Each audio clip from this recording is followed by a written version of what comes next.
예, 이번 시간은 지난 시간에 이어서 조직 형성의 배경과 관련된 내용을 좀 마저 살펴보고 그 다음에 조직 심리학의 연구 방법으로 바로 넘어가도록 하겠습니다.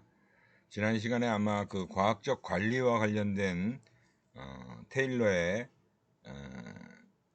내용을 살펴봤죠. 그 과학적 관리가 이 조직에서 효율성과 생산성을 높이는데 기여를 했다 하는 부분에서는 어느 정도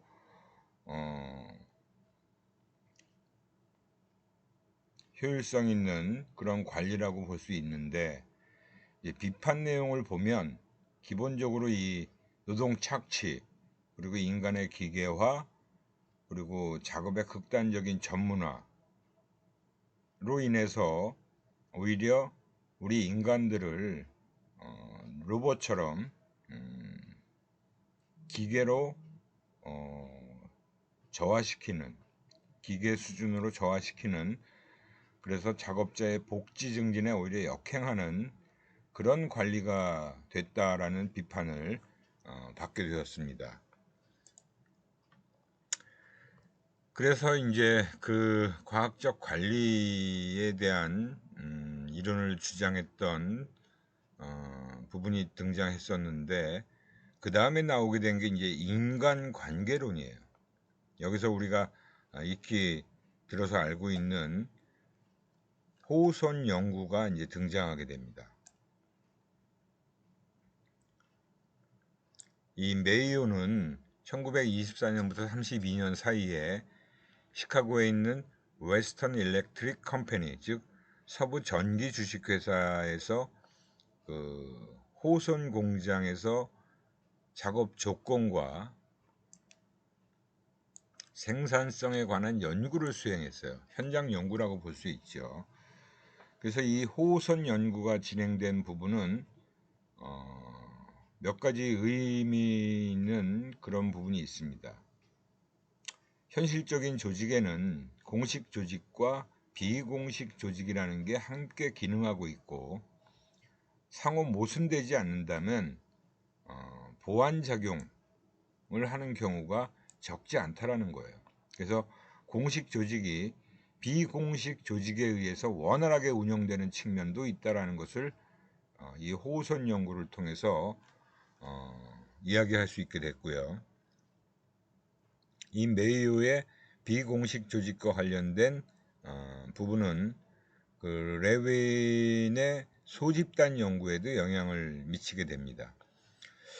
그리고 세 번째, 생산성에 영향을 주는 것은 임금과 같은 그런 경제적 요인과 물리적인 작업 환경 이외에도 동기와 직무 만족감 같은 심리적인 요인도 중요한 역할을 담당하고 있다는 사실에 주목하기 시작하게 된 그런 이론이 될 수 있어요. 그러니까 이 연구가 굉장히 큰 의미가 있다라는 거죠. 이 연구에 대한 내용은 뭐 가장 대표적인 게 뭐 그 공장의 조명을 더 밝게 했더니 생산성이 좀 올라가더라는 거죠, 초기에는. 근데 시간이 지나면서 그 밝아진 조명 상태에서도 더 이상 생산성은 증가하지 않더라는 거예요. 그래서 그러한 물리적인 환경 조건을 변화시켜 준다고 해서 인간의 그런 효율성, 그런 부분들이 계속 늘어나진 않는다라는 거죠. 그래서 알고 봤더니 그런 물리적인 환경 조건이나 임금 같은 것들, 그런 물리적인 조건뿐만이 아니라 더욱 중요한 건 바로 이 비공식 집단이라는 거예요. 이 비공식 집단을 인정해주고, 그 다음에 이제 감정적인 욕구를 읽을 수 있어야 되고, 또 인간에게 중요한 사회적, 인간적 관계라는 게 중요하다는 거고, 또 인간의 자율성과 참여 부분을 인정해 주는 게 중요하더라. 그래서 이제 특히 이런 임금, 환경, 제도보다 인간의 마음,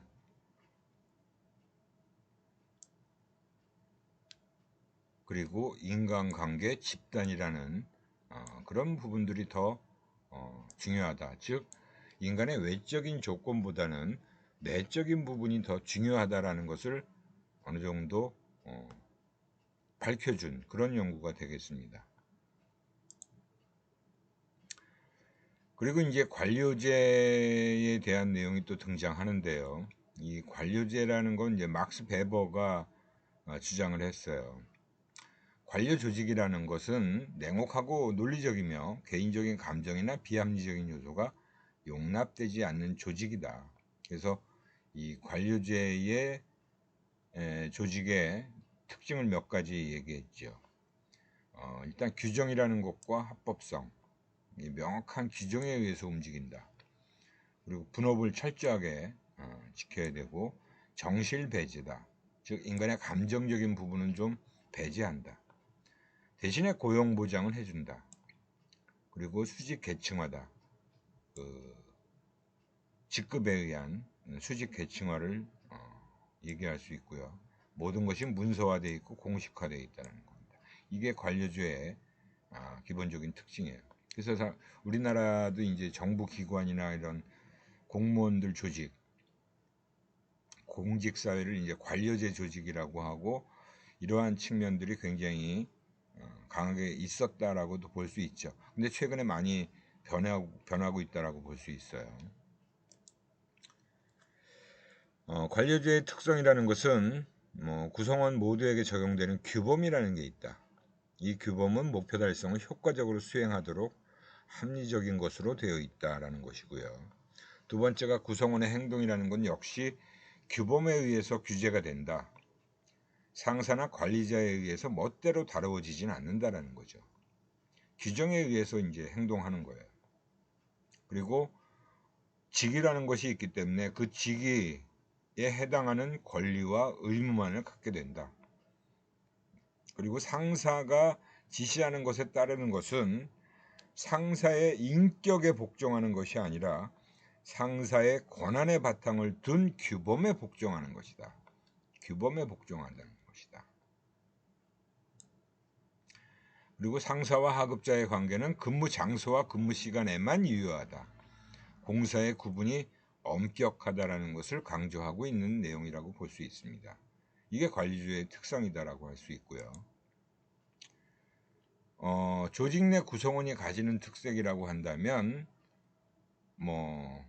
노동 대 임금의 교환, 그 등가치의 교환이라는 게 바로 그런 내용이고 그 교환보다는 안정된 고용에 대한 특정한 의미를 가지는 것으로 인정한다. 그래서 우리가 공무원 조직이 공직사회가 정년 보장을 한다라는 것이 굉장히 큰 메리트였죠. 최근에 이것 또한 보장이 되지 않고 있어요. 이제 정년 보장이라는 개념은 사라지고 있습니다. 충성심을 개인의 인격에 대한 것이 아니라 비인격적인 조직, 즉 기능적 목적에 대한 것으로 생각하게 한다는 것이죠.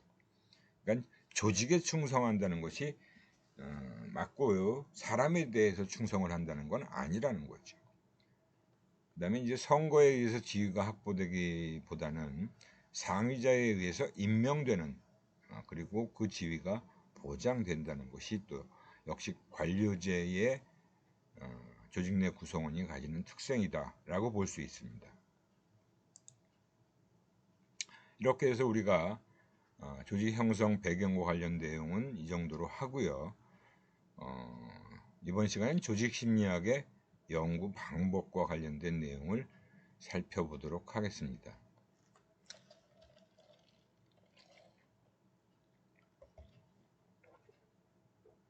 이 연구 방법은 우리 심리학 분야라면 모든 분야에서 다 기본적인 연구 방법과 관련된 내용은 다 포함되어 있다라고 보시면 돼요. 근데 이게 그 분야마다의 특색에 따라서 연구 방법이 조금씩 차이는 있죠. 그럼 이제 조직 심리학의 연구 방법에 대해서 우리가 여기서 살펴보겠습니다. 과학적 방법의 특성, 그 산업심리학이라는 연구 방법 또한 다 동일한 과학적 방법으로 이루어지기 때문에 산업 및 조직 심리학에 대한 내용은 거의 비슷하다라고 볼 수 있어요. 일단 첫 번째가 실증적이다라는 거예요. 과학적 방법이라는 것은 개인의 단순한 신념이나 생각이 아니라 실험이나 조사와 같은 기법을 사용해서 관찰을 하는 실증적인 연구 방법이다. 그리고 합리적이다. 과학적 방법은 이러한 방법을 사용해서 얻어낸 지식과 현상과 일치해야 된다. 그런 과학적 방법을 사용해서 얻어낸 지식과 현상과 맞아떨어져야 된다는 얘기죠. 그리고 세 번째가 체계적이다.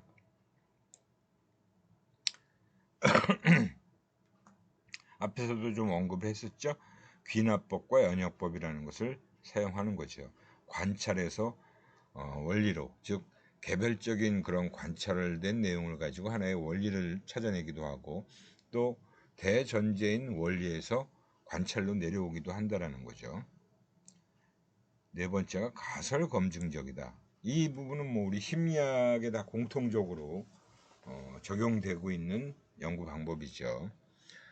그래서 우리 심리학은 모든 연구에서 다 가설 검증을 하게 되어 있습니다. 그래서 연구자가 설정한 독립변인, 그리고 종속변인, 이 두 변인 간의 관계를 검증하는 방법이 바로 가설 검증적이다라고 하는 겁니다. 그리고 이제 다섯 번째가 일반적이다. 특정 조건에서만 국한돼서 적용되는 것이 아니라 일반적인 상황에서도 모두 적용이 가능해야 된다는 거예요. 일반화 가능성이라고 얘기하는 거죠. 절약적이다. 여러 가지 가정들이 필요한 것보다 단일의 가정을 가지고 현상을 동일하게 설명할 수 있다면 그러한 방법은 더 절약적인 것이 될 수 있다는 거예요. 그러니까 하나하나 다 일일이 가정을 하고 현상을 설명하게 되면 굉장히 너무나 많아지겠죠. 근데 현상을 동일하게 설명하는 걸 하나의 가정을 가지고 설명할 수 있다면 훨씬 더 절약적인 방법이 되는 거죠. 그리고 잠정적이다. 항상 대안적인 설명이 존재할 가능성을 열어두는 것이 또 과학적 방법의 특성이다라고 볼 수 있어요. 여덟 번째가 자가규정적이다. 항상 검증과 비판, 내가 어떤 결론을 얻어냈다 하더라도 그에 대한 검증이나 비판이 계속 붙게 돼 있죠. 그런 부분을 또 역시 수용해야 되는 거고 그런 것들을 좀 받아들여서 또 수정도 해야 되는 거죠. 그래서 자가규정적이다라고 얘기를 하는 겁니다. 이렇게 8가지가 과학적 방법의 특성이다라고 하는 부분입니다. 이 내용은 거의 심리학에서 얘기하는 그 모든 분야에 적용할 수 있는 그런 연구 방법의 가장 기본적인 특성이다라고 볼 수 있어요. 과학적 연구의 목적 및 이론의 역할이라고 하는 것 또한 우리 심리학에서 공통적으로 언급하는 내용이다라고 볼 수 있습니다. 어떤 현상을 기술하고 설명하고 예측하는 것 그리고 통제하는 것이 과학적 연구의 목적이다라는 거예요. 그러니까 어떤 현상을 기술하고 예측하고 설명하고 거기다가 통제까지 할 수 있으면 과학적 연구의 목적이 다 달성되는 거죠. 그러니까 우리가 예측을 한다는 것은 이러이러한 조건에서는 이러이러한 부분이 이렇게 작동될 것이다. 이렇게 행동을 할 것이다. 라고 예측을 하는 거예요. 근데 그것들을 미리 우리가 예측할 수 있다는 것은 통제도 가능해질 수 있다는 것을 얘기하는 거죠. 이론의 역할은 이론이라는 것이 하나의 현상을 설명하고 예측하기 위해서 현상 내에 존재하는 여러 변인들 간의 관계를 구체적으로 밝혀냄으로써 그 현상을 체계적으로 이해하게 해주는 개념들, 정의들, 명제들의 집합으로 정의된다. 우리가 하나의 이론을 쭉 살펴보면 거기에 관련된 그런 변인들의 개념, 그 다음에 정의 이런 것들이 많이 나옵니다. 그러다가 그런 개념이나 정의들을 가지고 여러 가지 변인들 사이의 관계를 연구해서 밝혀진 그런 검증된 사실들을 명제들로 쭉 정리를 해요. 그게 이제 모여있는, 집합으로 모여있는 것이 바로 이론이다라고 하는 겁니다. 이론이라는 게 몇 개월 연구해서 이렇게 나오는 게 아니죠. 수년간에 걸쳐서 다양한 변인들과의 관계를 계속 가설 검증을 통해서 검증된 사실들을 반복 검증하는 거. 그게 이제 쌓이고 쌓여서 모여지면 하나의 이론으로 탄생이 되는 거예요. 그러니까 굉장히 힘들고 고통스러운 과정을 거쳐야만 하나의 이론이라는 게 만들어질 수 있다라는 겁니다.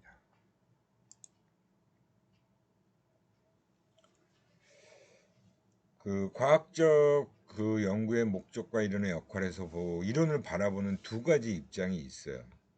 그래서 하나가 좋은 이론보다 더 실제적인 것은 없다. 어떻게 보면 이제 이론을 통해서 현상을 이해할 수 있기 때문에 이론이라는 것은 반드시 필요하다는 주장이에요. 근데 우리 이제 이 조직 심리학 같은 경우는 현장 연구라는 게 많이 이루어져야 되고 그러다 보면 너무 이론에만 몰두하는 연구는 쓸모없게 될 가능성이 많다라는 얘기가 나올 수 있다라는 거죠. 그래서 너무 이론의 타당성만 가지고 증명하려고 하는 연구로 인해서 이론에 어긋나는 현상은 아예 연구 영역에서 벗어나게 된다는 것, 그런 부분이에요. 그리고 이론은 일반화되기 때문에 어떠한 개별적인 사례도 완벽하게 설명할 수 없다는 측면도 역시 지적을 하고 있는 부분입니다. 그래서 너무 이론이라는 것에만 얽매이게 되면 우리가 놓칠 수 있는 사례들이 많아지게 된다는 거예요. 그렇기 때문에 현장에서는 이론도 중요하지만 오히려 현장에서 나타나는 여러 가지 개별적인 사례에도 우리가 관심을 가지고 바라봐야 된다는 겁니다.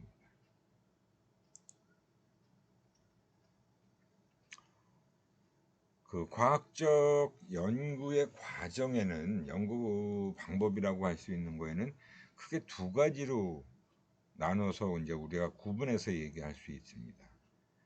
하나는 전형적인 모델로 우리가 일반적으로 그 학문 분야에서 사용하는 그런 내용이에요.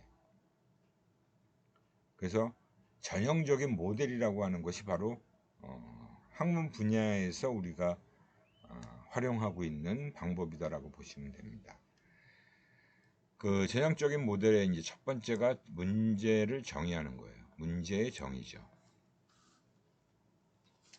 그래서 문제를 찾아내고 그 문제가 무엇인지를 명확하게 개념화하는 작업인데 이 문제의 정의가 사실 그렇게 쉽지만은 않습니다. 굉장히 어려운 과정이에요.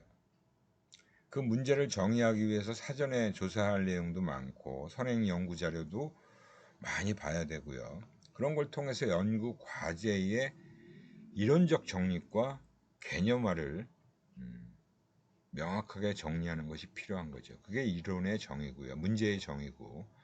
그 다음에 이제 문제를 정의했으면 그 다음에 이제 가설을 설정하는 단계로 넘어가요.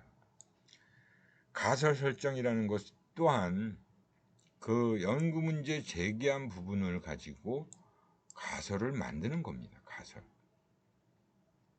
가설을 만들어야 되는데 가설을 만든다는 것은 바로 if then이에요. 만약 뭐뭐가 뭐뭐 하다면 뭐뭐 하게 될 것이다. 뭐뭐는 뭐뭐 하게 될 것이다. 이런 식으로 if then 가정법, 우리가 영어에서 배운 if then이에요. 그래서 항상 독립변인과 종속변인의 관계를 가지고 가설을 이제 만들어야 되는 거죠. 그 가설을 딱 정리하게 되면, 그래서 그 가설을 검증하기 위해서는 이런 연구 방법을 통해서 한다. 그래서 연구 설계라는 작업을 하게 됩니다. 가설에 포함된 개념 정의, 그 다음에 변인들 간의 관계 정의, 그리고 우리가 연구에 사용할 독립변인에 대한 부분은 개념 정의뿐만이 아니라 이 연구에서 이러한 변인은 내가 이렇게 정의하겠다 라고 하는 그런 정의를 내려야 되는 거예요. 그런 정의를 내리고 나서 그 정의는 바로 연구에서만 이렇게 쓰인다라는 거죠. 이 연구에서만. 우리가 일반적으로 생각하는 그런 사전적인 정의가 아니라 연구에서 이러한 변인이 A라는 독립변인이 이렇게 정의된다라고 하는 것을 정의 내리는 것이 필요하다는 것입니다. 그리고 이제 연구 자료의 수집 방법. 수집은 어떻게 하겠다. 무슨 뭘 통해서, 실험을 통해서, 뭐 조사를 통해서 하겠다.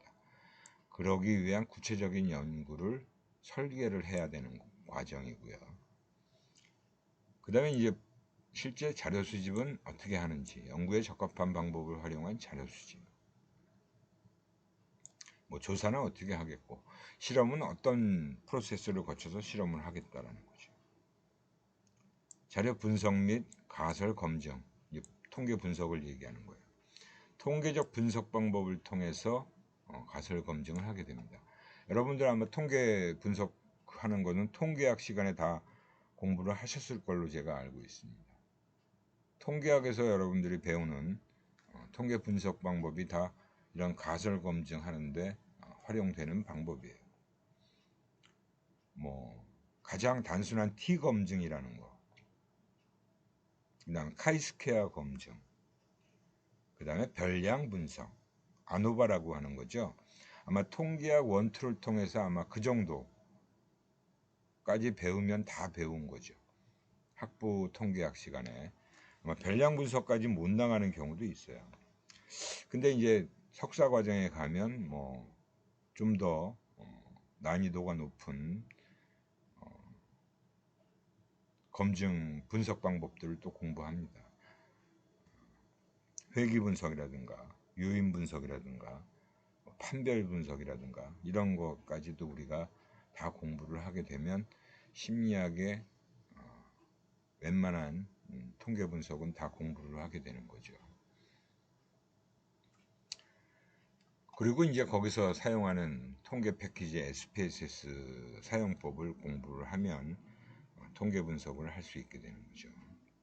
그 다음에 이제 결과 보고 그 나온 분석 결과를 정리하는 정리를 하고 최종적으로 논의, 이런 결과가 나오는데 가설 1은 채용이 되고 그래서 가설 검증이 이루어진 거고, 또 가설 2는 뭐 기각이 됐고, 그래서 그러한 그 결과가 주는 의미까지 정리를 합니다. 그래서 최종적으로 논의에서 가설 검증이 제대로 잘 가설이 수용되는지 기각되는지를 그 이유까지도 정리를 해야겠죠. 그리고 연구의 제한점, 이 연구가 가지고 있는 한계점, 제한점들을 정리를 하고 후속 연구에서 이러한 연구들이 진행되면 좋을 것 같다 라는 얘기까지 하면 다 정리가 끝나는 겁니다. 한편의 논문이 이런 과정을 거쳐서 나온다라고 보시면 돼요.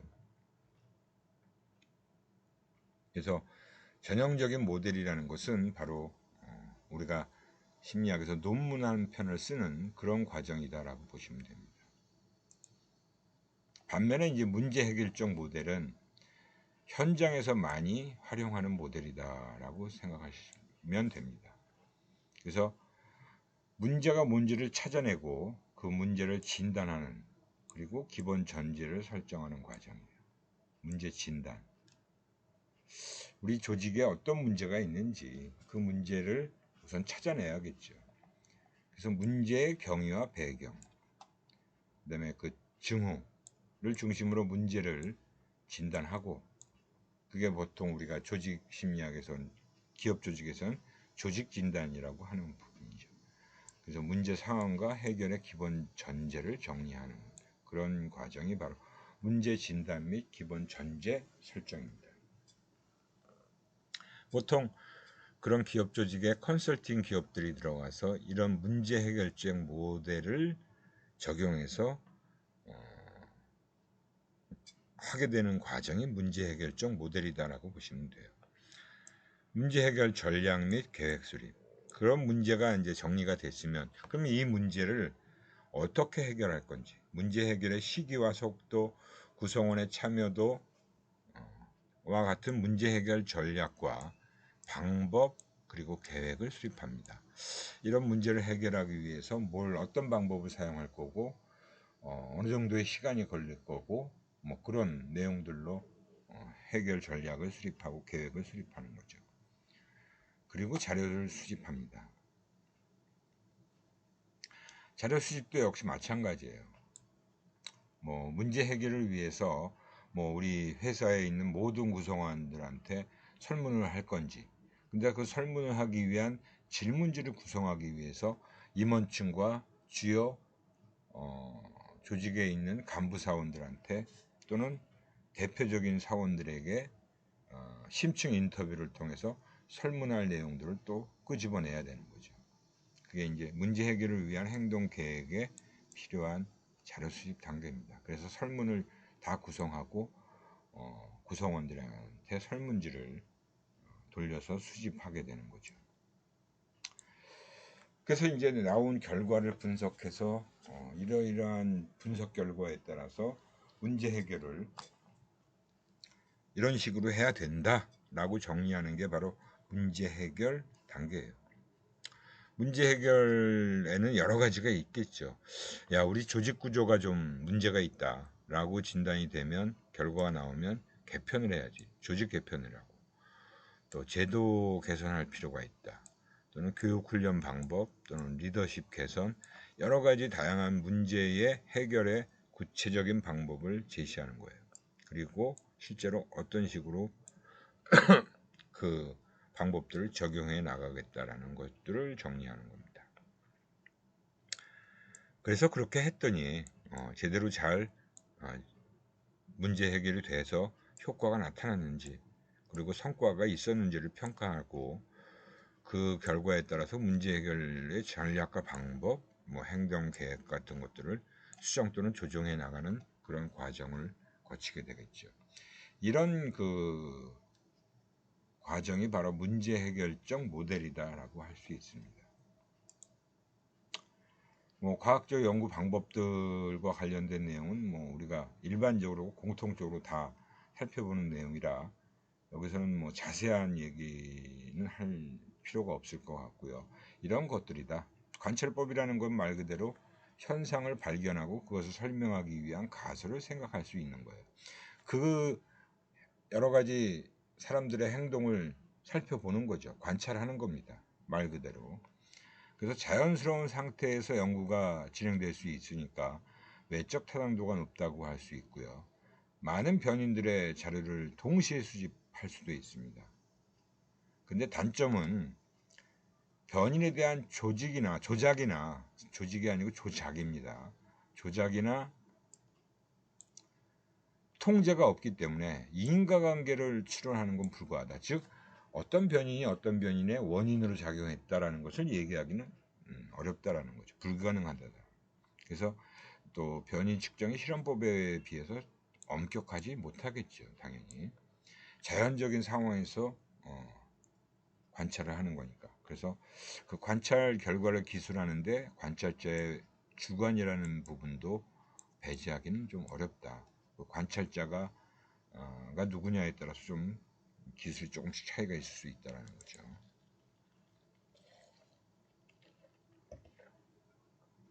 뭐 설문조사법은 뭐 여러분들이 잘 알고 있는 거예요.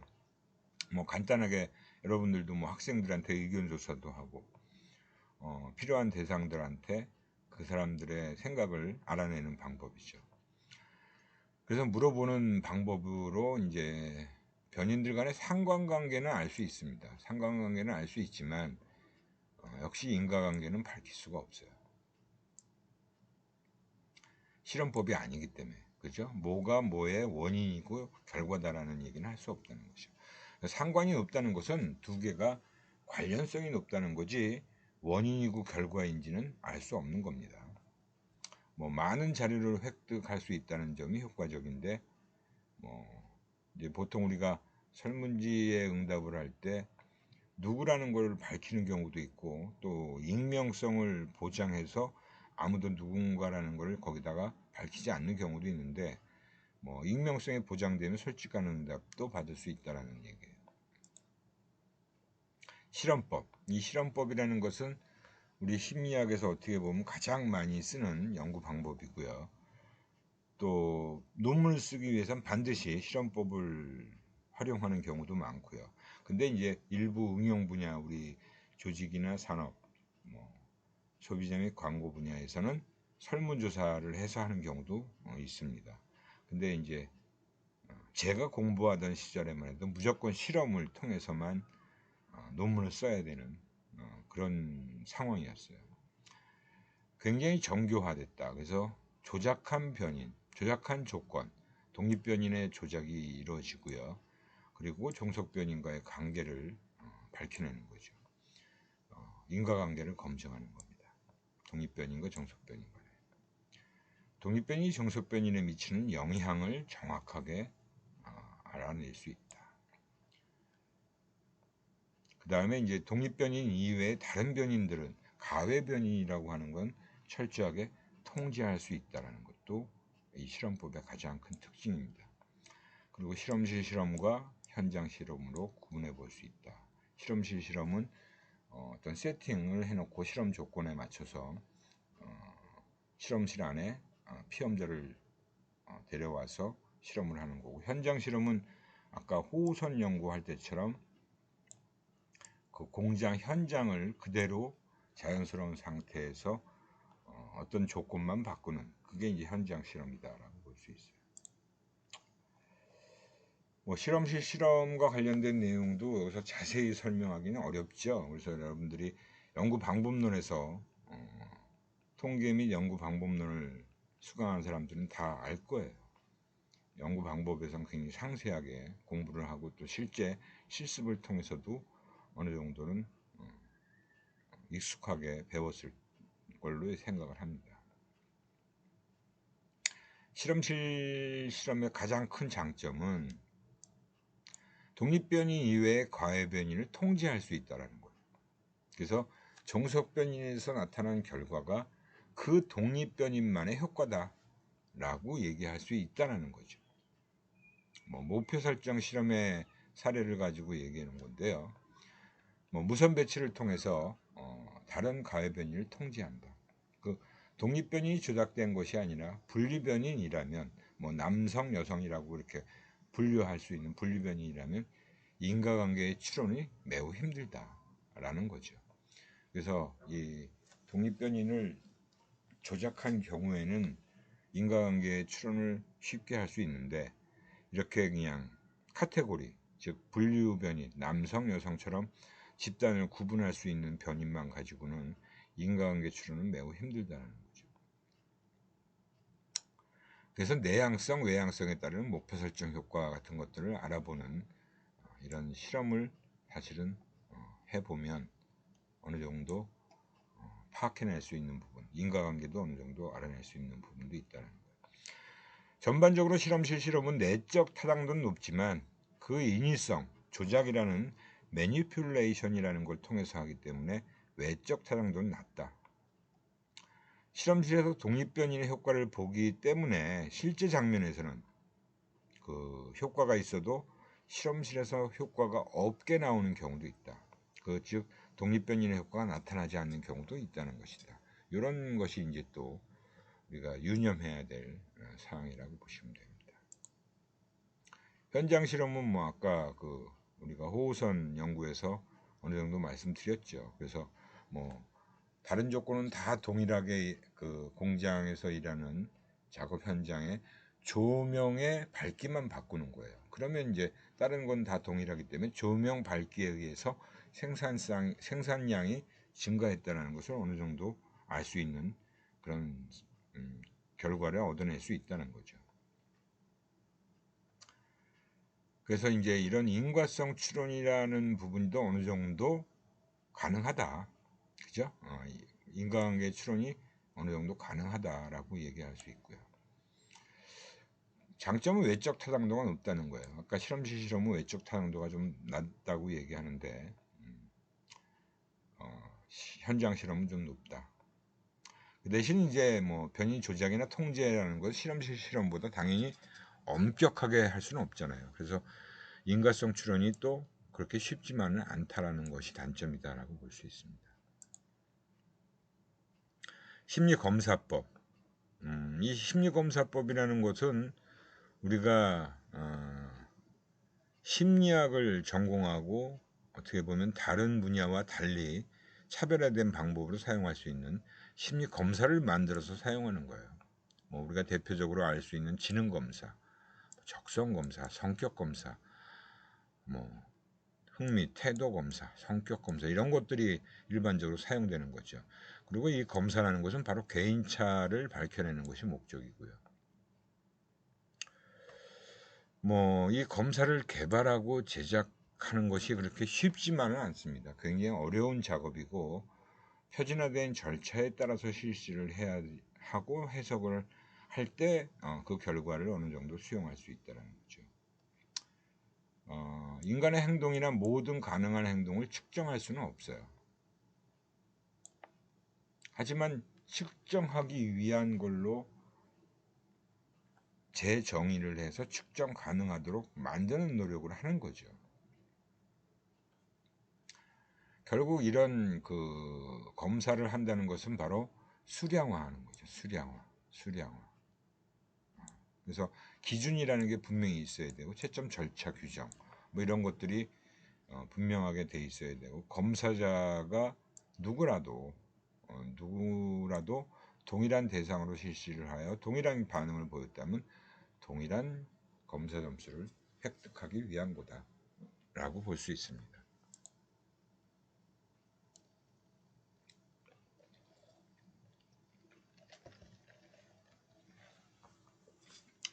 좋은 심리 검사가 갖추어야 될 요건이라는 것이 굉장히 중요하죠. 이 심리 검사가 워낙 많이 활용돼요. 우리 심리학 분야에서는. 뭐 최근에는 이 심리 검사가 우리 사회 일반 분야에서도 많이 활용되고 있어요. 뭐 성격 검사라는 것도 인성 검사, 뭐 적성 검사, 종합 인성 검사 이런 식으로 기업에 신입사원 채용할 때도 많은 검사들이 활용되고 있고, 그다음에 기업에서 승진 평가를 할 때 역량 검사가 역량 평가를 많이 하는데 거기서도 이런 도구들이 만들어집니다. 그래서 이런 심리 검사는 매우 중요한 역할을 사회 각 분야에서 하기 때문에, 그리고 우리 임상심리학 분야는 특히 임상적인 판단을 하기 위한 심리검사를 또 반드시 해야 되죠. 우울증 진단을 하기 위해서도 우울증 검사를 해야 되고, 뭐 병원에 가면 이제 치매 같은 것도 치매 검사를 하잖아요. 그래서 이런 좋은 심리검사라는 것은 반드시 이러한 요건이 갖춰져 있어야 한다는 걸 얘기하는 겁니다. 적합성을 지니고 있어야 된다. 즉 무슨 검사라고 안 되면 신입사원을 채용하는 데 사용되는 검사라면 그 신입사원을 제대로 잘 선발할 수 있는 그런 부분을 잘 갖추고 있어야 된다. 타당도라는 것이 반드시 갖춰야 된다.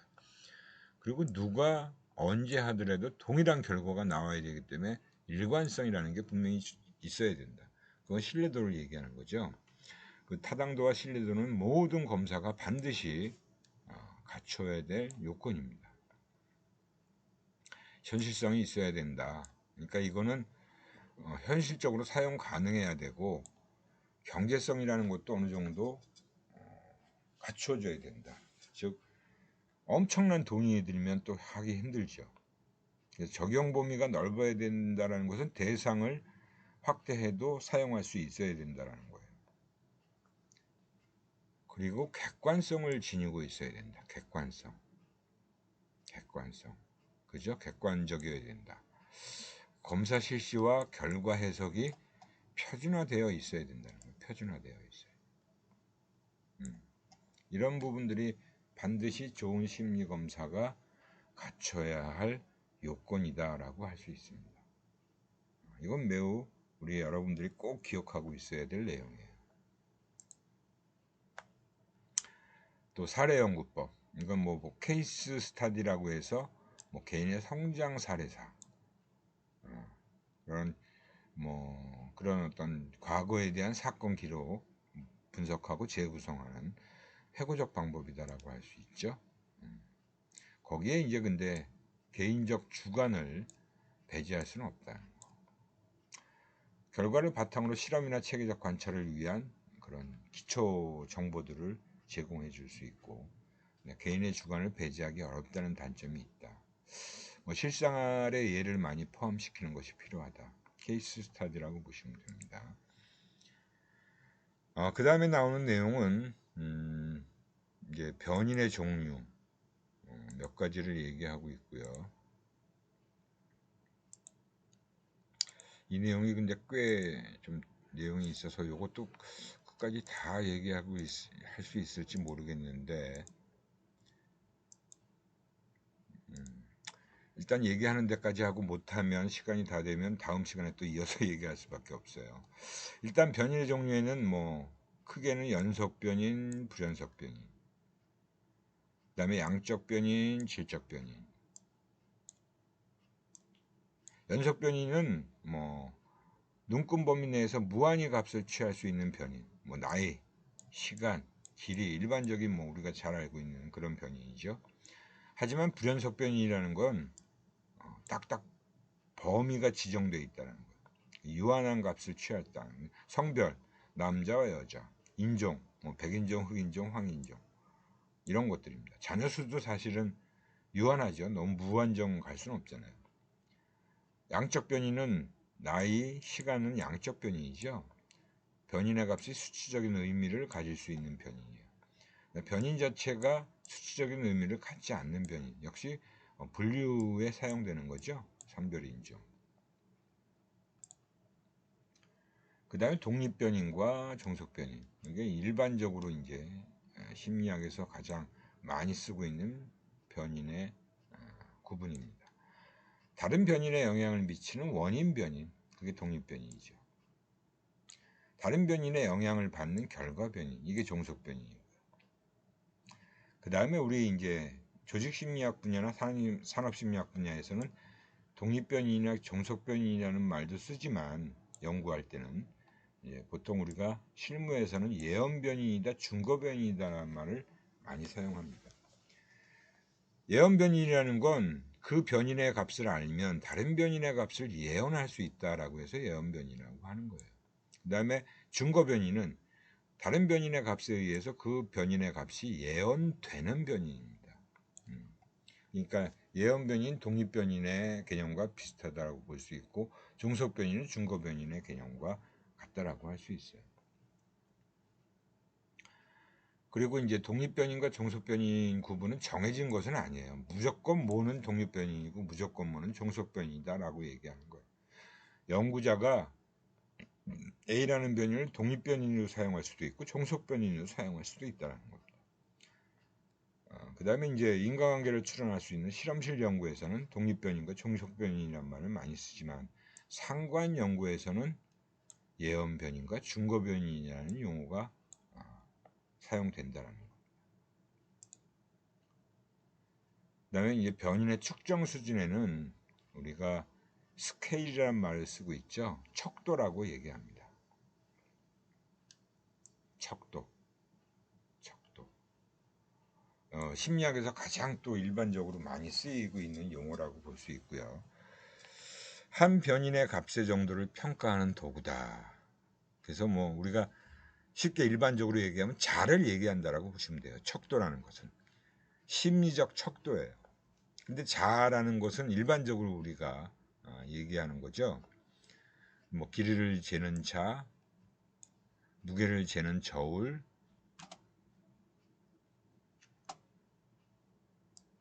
지능을 재는 심리 지능 검사. 그러니까 뭐든지 다 측정하는 거예요. 측정하는 거. 그래서 이 변인이라는 것을 측정하는 부분을 척도라고 얘기하는 거고, 그 측정의 도구가 척도입니다. 그래서 이 측정 수준을 얘기할 때 네 가지의 종류를 통해서 얘기하는데, 시간이 너무 좀 지나가기 때문에 여기까지 하고요. 다음 시간에 또 이어서 얘기를 할 텐데, 여러분들 질문 사항이 있으면 반드시 좀 질문에 코너에 올려주십시오. 제가 얘기한 부분이나 또 이 자료, 강의 자료에 있는 내용에서 이해가 안 되는 부분, 이런 것들은 반드시 질문을 통해서 여러분들이 알고 넘어가야 된다라는 거.